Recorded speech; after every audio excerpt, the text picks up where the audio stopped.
It's already online. But is it on internal, external, or might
Appropriations and House Finance Committees this morning as we will shortly welcome the governor. Madam President, welcome. Thank you so very much for being here.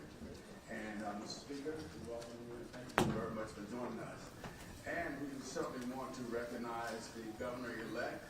Ma'am, thank you so very much for being here.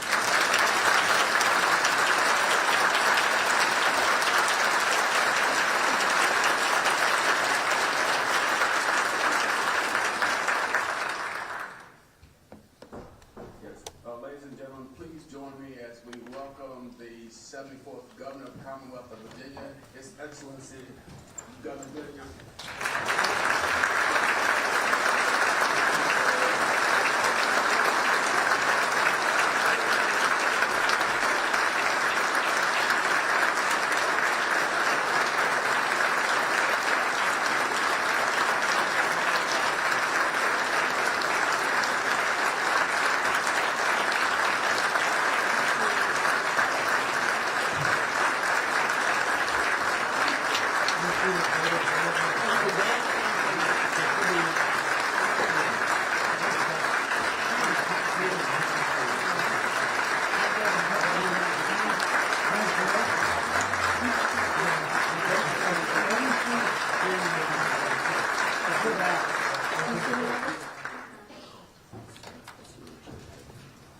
Governor, the floor is yours, sir.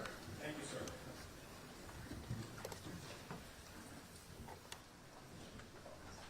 Well, good morning, everyone.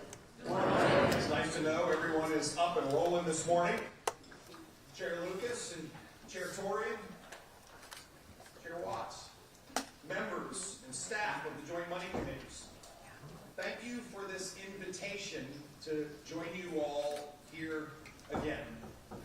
Mr. Speaker, thank you for being here. And I'd like to welcome the Governor-elect Spanberger. It seems only yesterday that I was sitting in that chair. And I do wish you and your family a blessed holiday season and a fabulous administration. Thank you.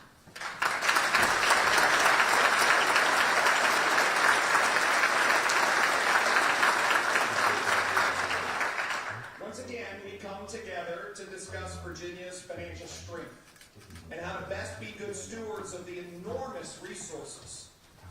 A biennium budget with $72 billion of general fund resources and $212 billion of total resources. How best to keep Virginia growing? How best to invest in key priorities and capital investments across the Commonwealth? And as I look around this room, I am filled with an overwhelming sense of gratitude. First, gratitude for Virginia's financial strength that has enabled and will continue to enable record funding into critical areas while providing substantial tax relief. Second, because I see so many women and men who have played such a pivotal role in the incredible strides Virginia has made over these past 4 years. First, our General Assembly partners. Thank you.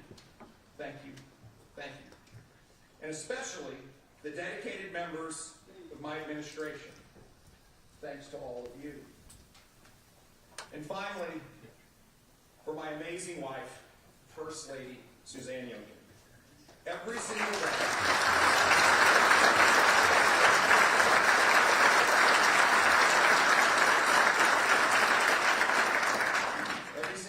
Suzanne makes our Commonwealth a better and a brighter place. Thank you for your tremendous service. When we first came together in January 2022, I talked about the need for us to lower the cost of living for hardworking Virginians, especially through tax relief. Open Virginia for business to create jobs and grow opportunity. Liberate Virginia from overregulation and reduce the cost of bureaucracy. Deliver excellence in education with student-centered schools that prepare students for life, with parents at the head of the table and tremendous support for our teachers. Keep our communities safe by supporting law enforcement and holding criminals accountable. Transforming our behavioral health system that was overwhelmed by Virginians in need. Preserving the vast natural resources that our Lord has blessed Virginia with. and transforming government to serve the people of the Commonwealth. My friends, we have done all of that and so much more. Together, we have worked for and seen Virginia achieve such remarkable strides. We all should be incredibly humbled when it was recently called the Great Virginia Renaissance. A renaissance that we led together and witnessed together.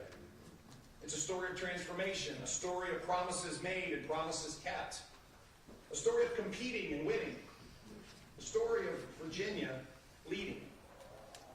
A Virginia that is stronger today than she has ever been. Over the past 4 years, we've seen record business investment. Today, $156 billion. Record job growth. And in 2023, for the first time in a decade, more people moved to Virginia from the other 49 states than moved away. And all of this has added up to record revenue growth. Record revenues that have allowed us to provide record amounts of tax relief for Virginians, $9 billion. Record revenues that underpin our ability to make record investments in our most important shared priorities, in education, in child care, in child services, in law enforcement, in behavioral health and health care, in business-ready sites and workforce, and in preserving the Chesapeake Bay. Record revenues, record tax relief, record investments, all driven by a Virginia economy that is strong, dynamic, and importantly, diversified. Virginia now is leading in sectors like advanced manufacturing. We are seeing that Made in America truly means made in Virginia. The pace has been fast and the progress has been significant, and therefore I'm proud to stand before you today to present a budget that incorporates all the aspects of what we have collectively done to make Virginia the very best place to live and work and raise a family. A budget that benefits from this renaissance, and one that I firmly believe will keep it going. My introduced budget has 7 key elements. First, it is underpinned by a prudent revenue forecast that reflects a 3.5% compounded annual growth, or roughly 3% after tax policy adjustments. That's less than half the 8% compounded growth realized during my administration. This leaves meaningful upside for the next administration. Second, just like every budget I've introduced, this introduced budget incorporates tax relief for both individuals and businesses, totaling $730 million. It's their money, not government's. And to be clear, there is no need for any new taxes, and there is no need for tax increases. Third, my introduced budget meets the significant funding needs across our shared priorities. Areas such as Medicaid, SNAP, K-12 education, child care, child welfare services, higher ed, public safety, behavioral health, and agricultural best management practices. Fourth, this budget continues to fund key ingredients to keep our job growth and waves of economic development wins going, with 2 critical elements being business-ready site investments and workforce development. Fifth, this budget includes $1 billion in compensation actions for teachers, support positions, sheriffs and their deputies, state police, and other state employees. This amount includes a 2% one-time bonus in 2026 and 2% raises in 27 and 28 for teachers and state employees. 6, this budget, with a prudent use of bonding and cash, supports nearly $2 billion of critical capital projects and maintenance reserves. And finally, 7, this budget is structurally balanced, coming out of the biennium and for the total of the 6-year forecast period. Our budget begins with our forecast, and our forecast is a prudent one. As I just described, Virginia's revenues have grown at an average of 8% a year during my term. That's 60% higher than the Commonwealth has seen for the last decade. Revenue continues to grow at 5.2% during the first 5 months of fiscal year 2026. This increased growth has been a direct result of the plan we all put in place back in January 2022 to win business investment, to grow good jobs, and to bring more people to Virginia. And we did all of it at record levels. As I said, $156 billion in investment commitments to build and expand. That's more than the 24 previous years combined. With more than 270,000 more people working today, more than 200,000 open and available jobs, and 85,000 more jobs coming, with 40,000 more construction jobs on top of that. Virginia has jobs, more than ever. This success was built on streamlining 35% of our regulations, saving Virginians $1.4 billion a year, transforming workforce development, leading the nation in apprenticeship sponsors, building the nation's top-ranked customized workforce development program, investing in business-ready sites, adopting an all-of-the-above energy plan, driving forward great infrastructure at our port, our highways, rail and bridges, and broadband. And most importantly, tremendous work by our economic development professionals and leadership at the local and state level. This high rate of revenue growth should continue as long as Virginia stays with the demonstrated winning formula. Indeed, despite the predictions for financial calamity that was predicted by many this year, and I have to say, many in this room, financial calamity has not happened. And Virginia, again, is running a significant surplus. We worked with the Trump administration to turn back on $2.3 billion of paused grants. And while, yes, there have been federal workers who have lost their jobs, federal job losses have been far less than the catastrophic predictions. 72% of Virginia's federal jobs are in national security, DOW, and intelligence areas that are growing, further buttressed by the NDAA advanced this week. We worked with the Trump administration and brought HUD's headquarters to Virginia and kept the National Science Foundation headquarters. And amidst all those dire prognostications, our AAA bond rating was reaffirmed. All of this is in direct contrast to Maryland and the District of Columbia, both of which have seen significantly higher job losses, and both have been downgraded by the rating agencies. These facts, when combined with massive growth in non-federal government investment, give me great confidence that Virginia should do much better than the roughly 3.5% growth underpinning this budget. If our revenues grow 0.5% faster, at 4% a year, it adds an extra $1 billion over the biennium. And if we grow at 5%, the rate we grew through November, and for the 10 years before our administration, it's an extra $3 billion for the biennium. Whatever the number ends up being, I firmly believe you should have ample resources. Now, I say should because my cautionary message is to stay with the program and don't pass anti-business legislation. Many of the bills that have been filed are bad for business. My friends, Virginia is leading. Don't allow her to become California or Illinois. With this strong yet prudent revenue forecast, Virginia can continue to build on $9 billion of tax relief provided during these 4 years. This has been and will continue to be the most direct way to address cost of living concerns. You should cut taxes, not raise them or create new ones. It is completely unnecessary and bad for Virginians. The tax relief in my introduced budget provides certainty for tax filers by substantially conforming with federal tax law, providing $730 million in tax relief. That includes relief to working families in the form of no tax on tips, no tax on overtime, and car loan interest deductibility. This budget is supported by revenue growth, and carryover balances from large surplus revenue. We also took a hard look at excess balances and unused and unobligated funding.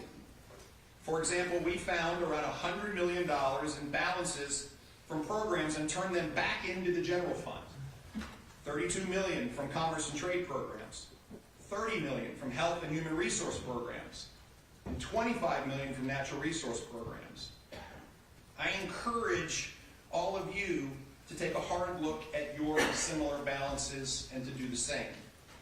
Legislative balances have $100 million in unused carryover balances.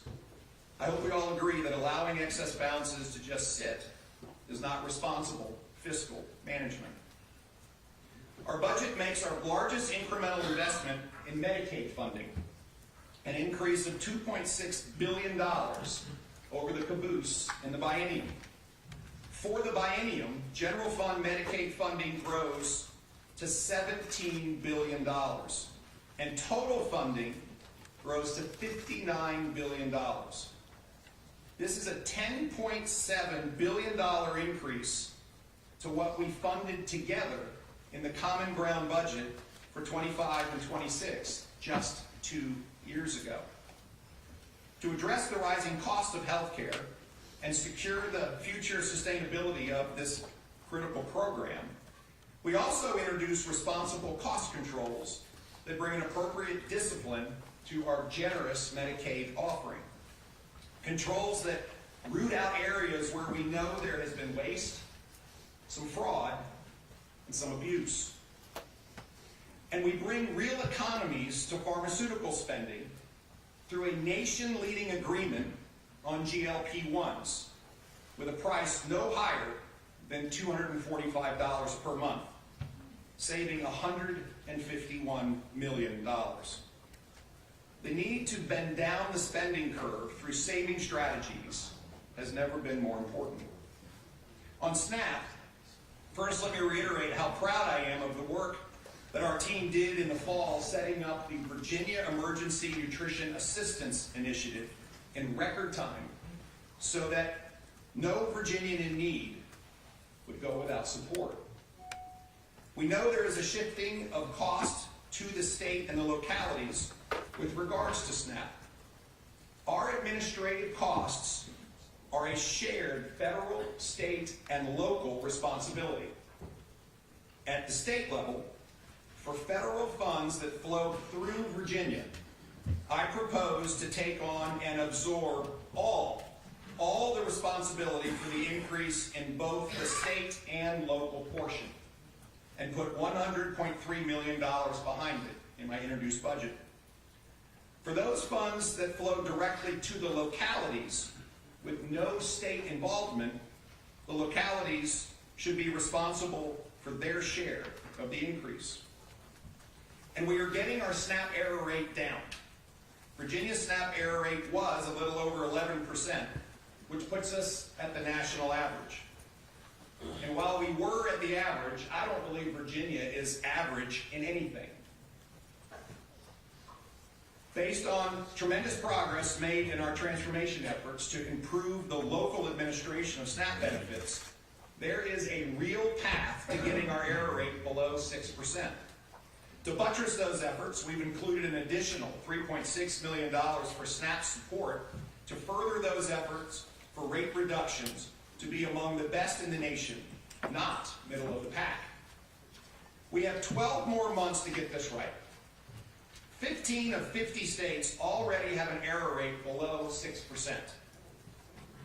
There's no reason why Virginia can't get there as well. On education rebenchmarking, this budget provides an additional $544 million in general fund for the next biennium, bringing our total investment to a record $22.8 billion. This includes maintaining our increased funding for support positions, a key compromise in last year's Chapter 725 budget.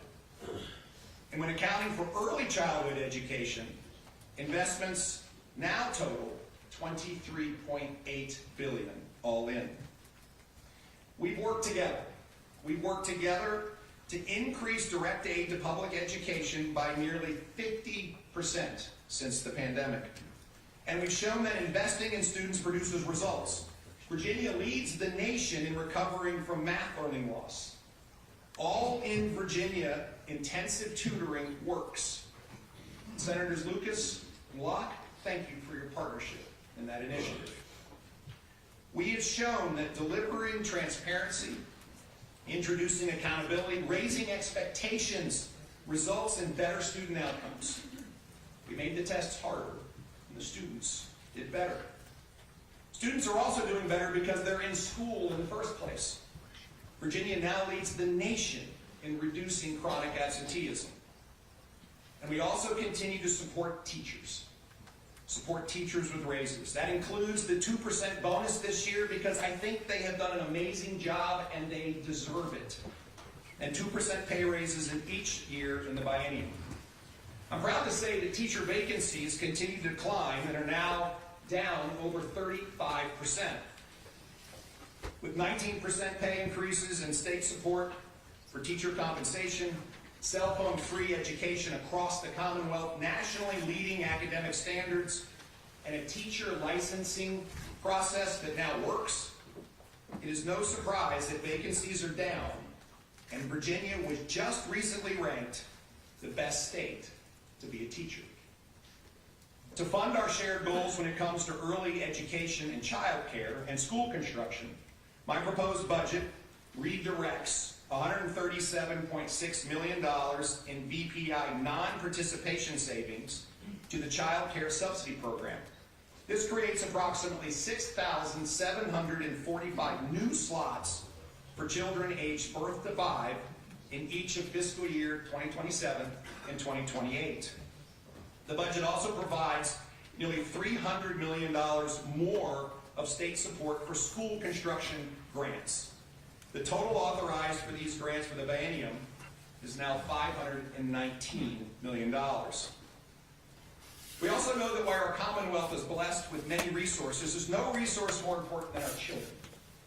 And therefore, this budget provides $50 million to transform a child welfare system that must keep kids safe and families strong. A system that now should fund priority responses for kids aged 0 to 3 and not stop at 0 to 2. Centralizes intake, raises pay for local workforce, and provides increased state oversight for underperformers. When it comes to our institutions of higher learning, our focus must be on keeping tuition increases low and meeting high-demand, high-skilled workforce needs. And that is why this budget continues to make affordable access and financial aid a priority. Higher ed funding increases $434 million from the general fund during the biennium, totaling $7.8 billion. This includes providing an incremental $42.5 million to fund affordable access and financial aid, providing $11.4 million more to expand nursing, medical, and other health sciences programming, and increases state support for the BMESDEP waivers by $190 million. $20 million in general fund, $75 million in non-general fund, bringing total state support to $160 million each year. Because we know something that every parent who is trying to figure out how to send their son or daughter to college knows too well, the cost of attending these institutions has still grown too high. And once again, I'm including a budget amendment to cap tuition increases at our institutions of higher education. There is plenty of money in the higher ed system, and they can afford to do this. My pressure over the past 4 years has resulted in in-state tuition increases of 0 in year 1 and a modest average of 2% increases thereafter. In Virginia, we also back the blue. Our commitments to safer communities are absolutely permanent.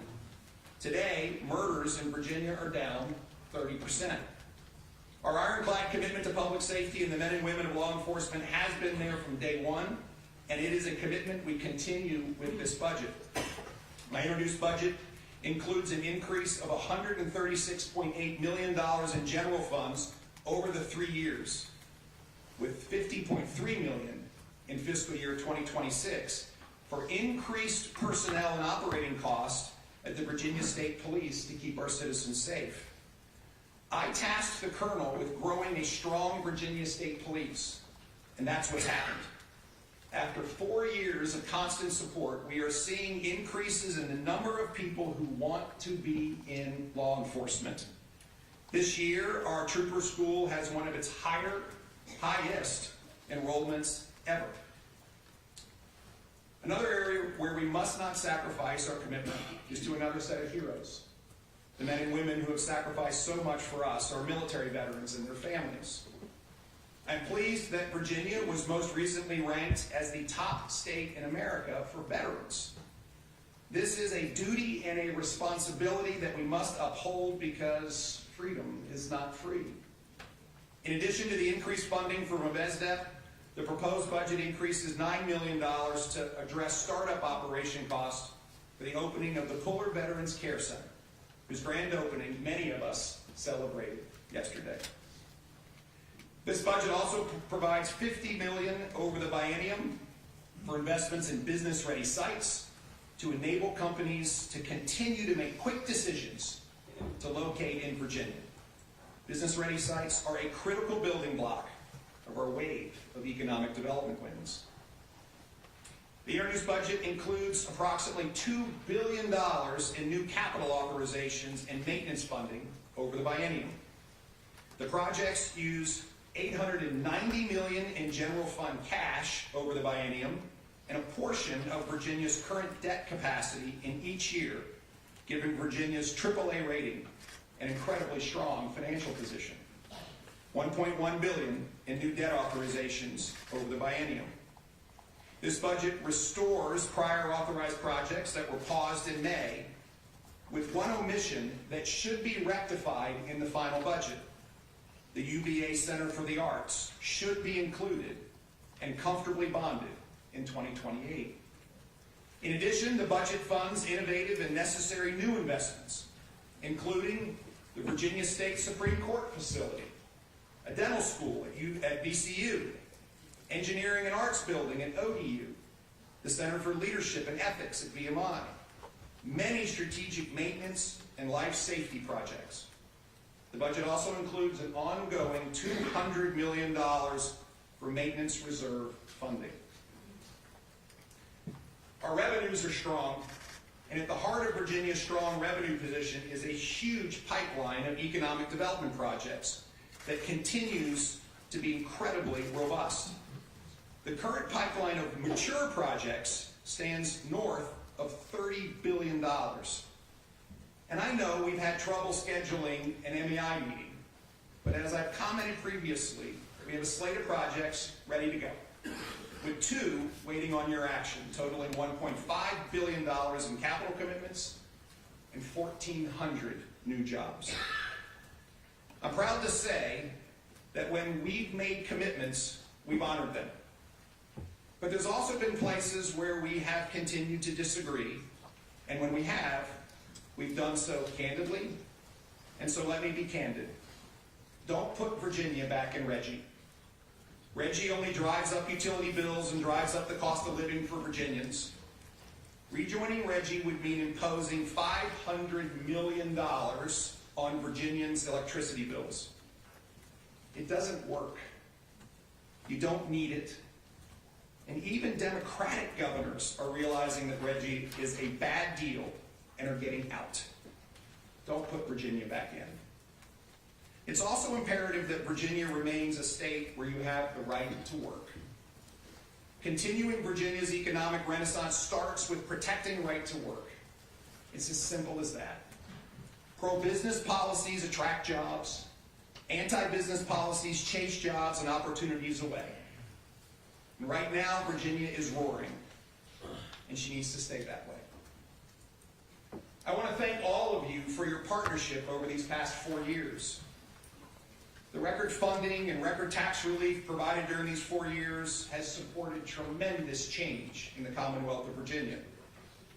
It's all been supported by a Virginia that is winning, a Virginia that is growing, a Virginia that is stronger than she has ever been. And with great stewardship, Virginia will continue to soar. May God bless you all. May He bless you during this Christmas and holiday season, and may He continue to bless the great Commonwealth of Virginia. Thank you all very much.